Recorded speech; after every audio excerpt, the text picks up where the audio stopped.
yeah, you're laughing because he knows that the mental health of our educators might not be the best. So the mental health matters today is for our educators out there, and that doesn't mean just teachers. It can be anybody working in education, working with kids, anywhere from babies all the way up to college, coaches, mentors, anybody that just is kind of feeling a little burnout.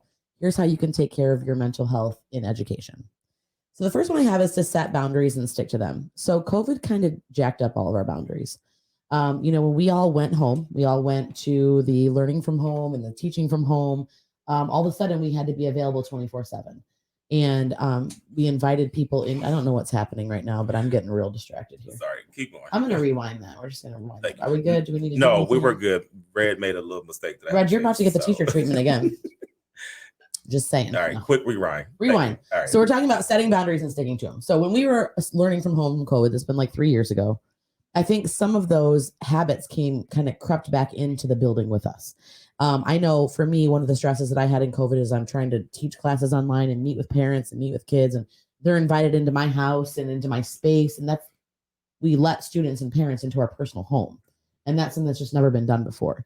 And then when we kind of went into the school building, I think as a parent, sometimes we feel like we still have that, I want to get a hold of my kid's teacher right here, right now. And I think as teachers, we still have that kind of 24/7 mentality. And so setting boundaries and sticking to them means you have work hours for a reason. You have most people, and I'm not saying everybody, I know not all educators have contracts, but if you are lucky to have a contract, you have work hours, it is okay to come in at your work time. It is okay to leave when your work time is over. Now, if leaving at work time is going to cause you to feel more stress, maybe, yes, stay after a little bit. I was, saying today, I stayed after work really long today just because I knew it was going to help my mental health next week. But it's keep the boundaries. I have a boundary that I will not look at my email after my work hours are over. You do not have access to me on the weekends. You do not have access to me on my holiday breaks. And I'm not saying that because I'm trying to be an out of touch person, but I have to keep those boundaries because I have kids, I have a family, I have other priorities that I have, and allowing people to have that kind of access to me makes me responsible for whatever I might come across. And working in mental health, that could be things like very serious situations. And so when I work with people who are coming into education as teachers or people who are coming in as mental health professionals, I tell them, like, do not check your email on the weekends because you are responsible for whatever comes through. If you're a teacher and a kid emails you and says, I'm going to hurt somebody or I'm going to hurt myself, you now have to deal with that. And that's your weekend. That's your time. And part of that too is that, like, I think COVID really did impact my family too. And I think it impacted our families because my kids are like, sometimes I feel like you care more about the students than me. And that's not the case. But we invited students into our house. Mm-hmm. And there was times that I had to shut my own personal children out who were doing their own school for 7 hours so I could do my job. So just set those boundaries. You have work hours for a reason. It's okay to keep them. Don't feel any guilt about that. We just I think we need to take those boundaries back from what COVID kind of disintegrated. Focus on what you can control, especially this time of year. I don't know what is going on, but it is sometimes there are days that I feel like it is out of control. Feel like that? Yes. So focus on what you can control. But you can control how you spend your free time. You can control, do you need a break from social media? I think sometimes, again, people having constant access to you all the time, then you go home and on social media, people have constant access, or just sometimes maybe the posts might be not positive ones, or you're getting sucked into social media drama. And if you work anywhere near students, there's a lot of drama. And sometimes it can just be always drama. Other educators, any workplace, not just education, any workplace, there's drama. And sometimes you might just need to know yourself well enough to take a time out. For me, I stopped watching the news probably like 10 years ago when I started working in mental health. Because what I realized is I'm hearing things all day long that are really, really hard. I hear the worst of people's lives, not just kids, but their families. And I was coming home and watching the news, and I started finding myself like slipping into this giant depression, and I couldn't handle it. So for me, I don't watch the news. If I have news on my social media, I might glance at it, but I will not read the articles. And that is my way that I protect my mental health, because I need to have strong mental health for what I do. So if you know yourself well enough to control what you can control. Lately, I find it comforting with putting my phone on D&D. Yes. Especially at a certain time. It's like the rest of the world, this is, no longer a time for you to come in. I have to tend to my kids and my family, like you said. Absolutely. So.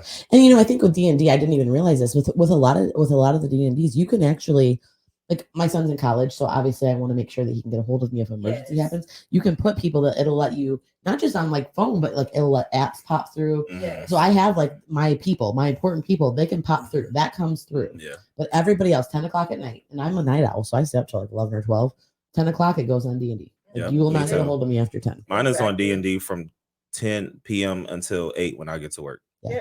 I'm like, Yep. because I'm sleep by 10 and I get to work at 8 o'clock. So between 10 and 8, you don't need to contact me.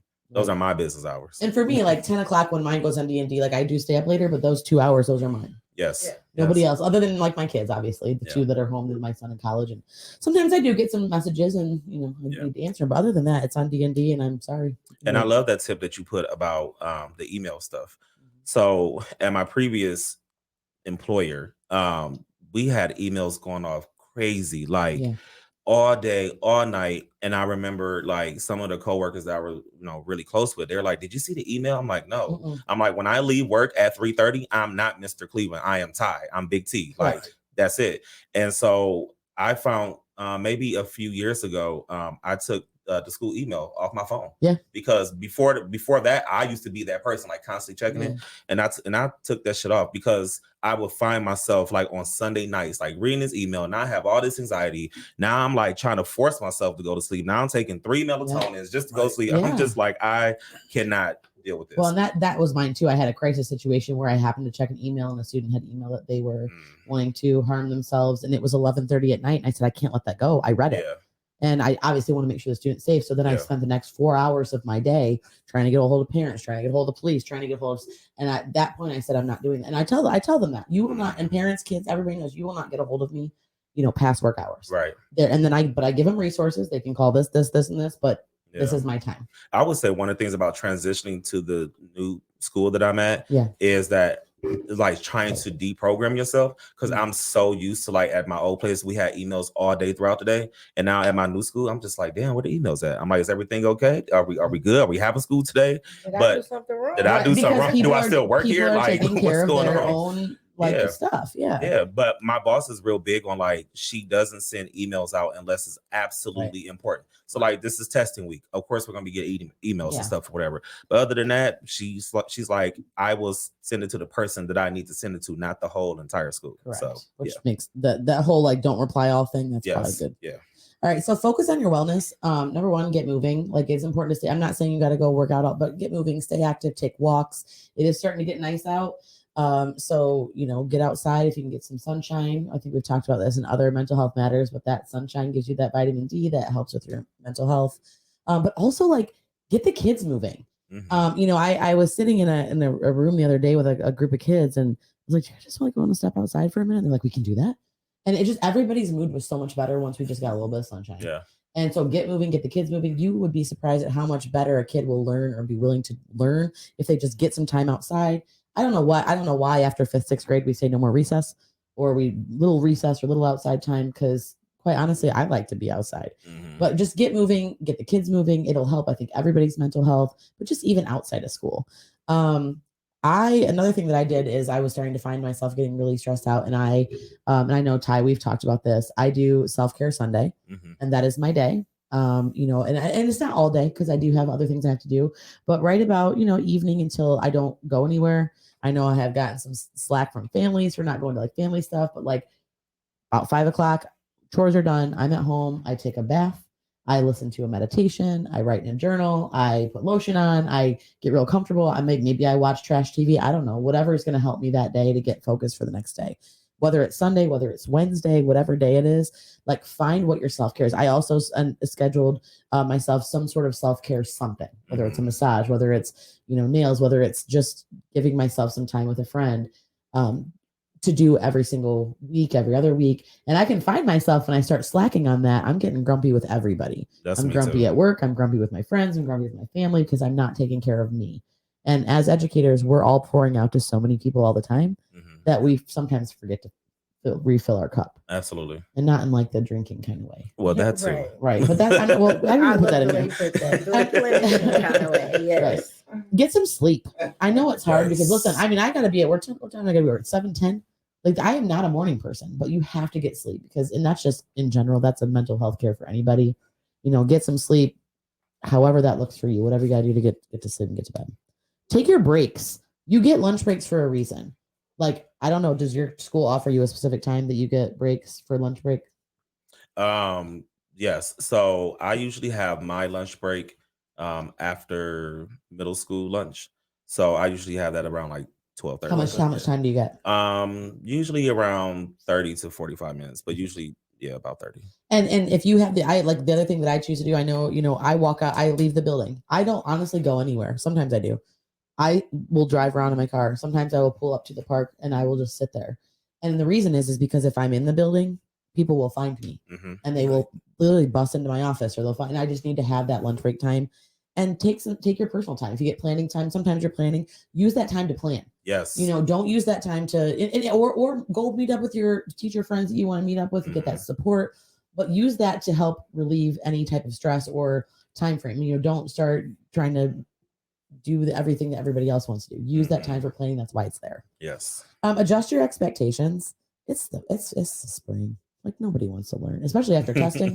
These kids are done. Like, as soon as these testing weeks are over in about 2 weeks, these kids are done. Yep. Shutting down. Oh yeah, they're done. They're done. I don't want to be here. I've always said that once testing is done, school needs to be over. Like, why are we still here for another 3 to 4 weeks? Because they said so. I don't know why. Because kids know, like, they're smart. They know, like, okay, once I take this test, like, or why don't we back testing up to the end of the year and then just be done? I don't know. Yeah, I don't know. Well, that would just make too much sense. Let's talk to Mike DeWine. I got it. Okay. Make sure, and so it's okay to take time for brain breaks, not just for you, for the kids. Read the body language of your students. Read your own body language. If you're getting frustrated, you're picking fights you shouldn't with kids, just take a break. Yes. Let everybody take a break. Put your head down for 5 minutes. Play some silly video, whatever you need to do. Listen to some music. Put your your earbuds in and tell them to. They'll be happy, and just take a brain break and let them have that. I did a brain break with a class not long ago, and I let them do Legos. Like, there was a Lego table. They got to build Legos. There was a color table, and there was like a sand table. And they walked in, they're like, "Is this our reward day? I thought our reward day was on Tuesday." And I was like, "No, this is called a brain break." They're like, "No, but this is like a reward." I'm like, "No, this is like you've learned all day, and we're going to sit and take a break." And they didn't even understand, but they were so happy. You know what? The whole rest of the class, they actually worked and didn't give me any problems. Yeah. Because it's okay to do that. And also, make sure you remember the why for your lessons. Like, ask yourself, why am I teaching this? That is probably the best advice anybody gave me. Like, look at every lesson and say, why am I teaching this? And if you can't answer that for like a legit reason, state standard, or like a solid lesson, why are you even teaching it? Right. I think sometimes we tend to do what we were taught to do, and then it's like not relevant. And I think that can really help you with like all the extra stuff that you probably don't need to do. Avoid the toxicity. Did I say that right? Toxicity. I couldn't. Toxicity. Okay. However you say it, avoid all the toxic shit. Okay. I know some people say like toxic shit is where any negative people want to get around and bitch all the time. It's okay to vent. Teachers, stay out of that staff break staff room. Lounge. It's okay to vent. Gosh. But being around negativity nonstop is only going to take you to a negative spot. Absolutely. And so stay out of that. Stay out of the lounge. Stay away from the negative. You know who those negative people are in your building. Get away from them, because it's not going to help your mental health, and it's not going to help your ability to finish that school year out. Last year, 2 years ago, actually, when I was at my other school, we had this teacher, and he was there even last year too, well, this year. He would, on a lunch break in the staff lounge, would talk shit about kids and this and that, and the other teacher would join in, and they said something about something transpired with the kids, and they said like they were bitching about the kids. I went off in that staff lounge, and I said, you know what? I said, this would be the last time I eat in here. So after that, I either would eat in my room or I would eat in my car. And so I really sat back and was like, there are really educators in schools who really, I feel like if you let's take schools out of it, because I don't want to make people give education. Okay, yeah, every workplace, negative people. Right. Yeah. So if you are sitting in a school or workplace, wherever you're doing, and you're just going to bitch all day, like, why are you here? Right. Like, and protect your own mental health and go somewhere else. Their mental health isn't great. Yes. Their mental health is rough. Yes. And so, but don't let somebody else's mental health impact your mental health in a negative just because you're around it. Yeah. And I found myself like when I would just sit there and like try to ignore whatever, I would go back to my classroom like, damn, like, was that really even a break? Because I just sat here and listened to people. Because you were busy like working like in a different way. Yes. It's mentally draining. Absolutely. Mentally draining. It drains you mentally. It does. So remember your purpose. I know there's a lot that comes down the line. If you're not in education, maybe you don't know. There's a lot of unfunded mandates. There's a lot of testing. There's a lot of paperwork and data entry and data collection. Some of that can just be really overwhelming. It's okay to put it aside for a little bit and just remember, like, why did I come into education? We all have a reason. Even more than talking about our favorite educator, I think all of us, because we all do some sort of education, can say, here's why I did it. I do it because I want to be who I didn't have when I was young, and I want to help the naughty little children that are just like me. And so remember your why. And like, I think when we remember our why and remember how we were at that age, yes, it will really refocus you. Like if I'm having a moment with a kid, I just have to go back to my naughty little years. I'm like, no, I get it. I get why they're like this. But also, so this is one of my best tips that I give. And if you don't have one, make one. I don't know if you have one. It's called a warm fuzzy file. And it basically what it is anytime a kid draws you a picture, writes you a happy note, a thank you note, a teacher, a parent, a good email. I even have like silly things that kids have written down. I put it in a folder. And when I'm starting to feel like I'm done, like I'm over this, I don't want to do this anymore, I'm over the school year, I would just reach my hand in there, I'll pull something out and I just read it, whatever it is. It could be a positive email from a parent. I've done activities with kids where it's been like self-esteem building, and I just read it and remember, like, okay, so I am making an impact. Because in education, sometimes you don't see the impact till, I always tell the kids when I see you when you're 30 and I'm in my wheelchair and you're in the grocery store, because it's always the grocery store. I was like, that's mine. I got to see a former student today that came into my work and took a selfie, and I have something I'm going to put on my wall. It's called the Wall of Fame. And that's all my former students for living their big kid lives. That's our reward. And so sometimes we have to remember our why and remember that, like, we are impacting kids. Yes. Because it's real easy to get caught up in that day to day. Like, we're not making an impact. I'm just here yelling at people all day long and teaching things, and kids don't care. And so if you don't have a warm fuzzy file, it doesn't have anything special. It can be like, it's like a vanilla folder or envelope. I just put it in. Yeah. I have, so, my son, when I adopted him, he was a student in my class, you know what I'm saying? So when I adopted my son, and I want to say he was 16 for that Father's Day, he wrote me a letter on Father's Day, like, thank you, Dad, for like stepping up and like being my dad. You know what I'm saying? And he wrote me that letter on Father's Day. He's 21 now, and I keep it in my drawer. And whenever I'm feeling like away, I'm like, let me look at this letter real quick. Yeah, it is. It's my one warm fuzzy letter that I got. And that's what I actually do now whenever I have like interns or I have people that are like teaching or early teachers, because I always get them a warm fuzzy file. It's a binder with some street protectors. I'm like, make a warm fuzzy file. You will want it later. That's any profession. The crazy part, sometimes you don't realize the impact you make until you get that letter. Yeah. Or the 50 letters like this guy gets every time. Right. And you don't realize. And it's funny because I'm not an emotional guy. I'm not the emotional guy. I'm not.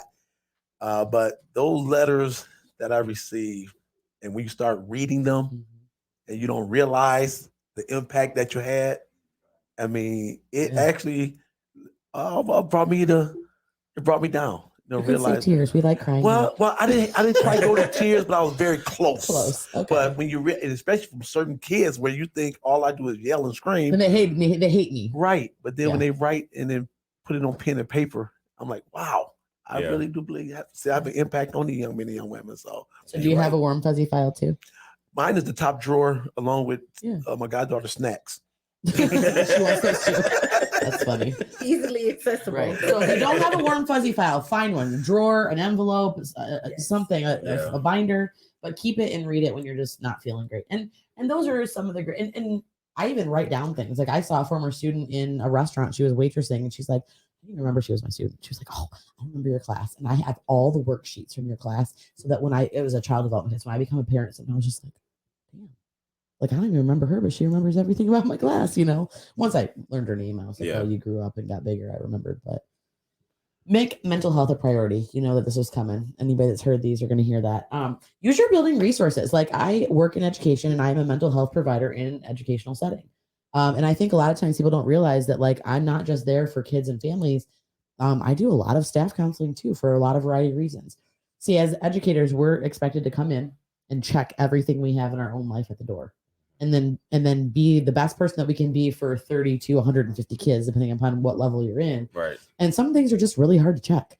And so if you have that in-building resource, whether it be a school counselor, whether it be a mental health provider within the building, use your resources, social worker, whatever it might be, because we're going to hold you the same state. Any state, if a staff comes in, I'm going to listen. I'm going to hear them out. I'm going to give them the counsel like I would a kid or a family, and just give you an open and free space to vent. Right. Or just cry. Or sometimes I'll say, hey, you can have my crying chair and I'm going to step out.